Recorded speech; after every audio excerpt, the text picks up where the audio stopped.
Oi, seguindo qual linha, vamos criar com o IA, use seu GPT. Esse aqui, o que que ele é? Ele é um prompt somente para você utilizar aqui dentro do Canva Ultra, mas vai utilizar somente o seu GPT. Como qualquer outro GPT, ele pode não aceitar alguns personagens, a maioria dos personagens, né? Então aí vai com você querer utilizar essa parte ou não. Algumas pessoas pediram prompt para mim, eu peguei e adicionei aqui. Eu ainda nem cheguei a testar ele, tá?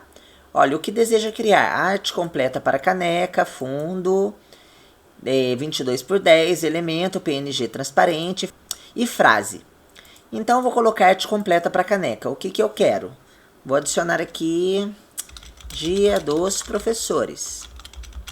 Qual estilo você quer? Tem alguns aqui, aquarela, cartoon, cut, papelaria, elegante, olha. Vou colocar aqui esse aquarela mesmo, delicada. Adulto feminino, olha, infantil, bebê, adulto feminino. Paleta desejada, usar as 4 cores abaixo. Candy pastel, cores vivas, neutro elegante, azul, verde, dourado, masculino.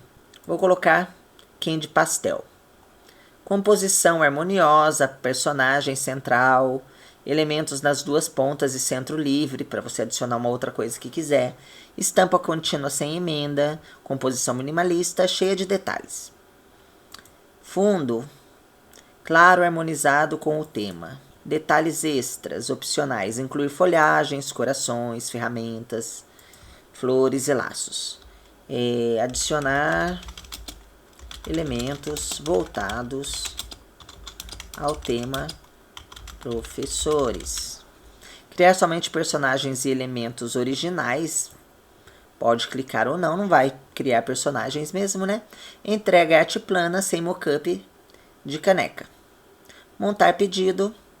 Veja se ele copiou o pedido aqui, se caso não copiou, ou copiar e abrir no chat. Pode ser que ele copie, pode ser que não. Vamos ver, copiou. Então, aqui você vai ter a arte. Então, ele é somente um prompt de caneca. Você utiliza o seu próprio GPT. E esse foi o prompt que ele me passou. E aqui está o resultado. Ficou maravilhoso, né? Posso voltar aqui, adicionar ele aqui. E aqui fazer as edições que eu queira. Colocar um texto, colocar uma foto, colocar um nome, o que você precisar, certo? Então ele funciona assim.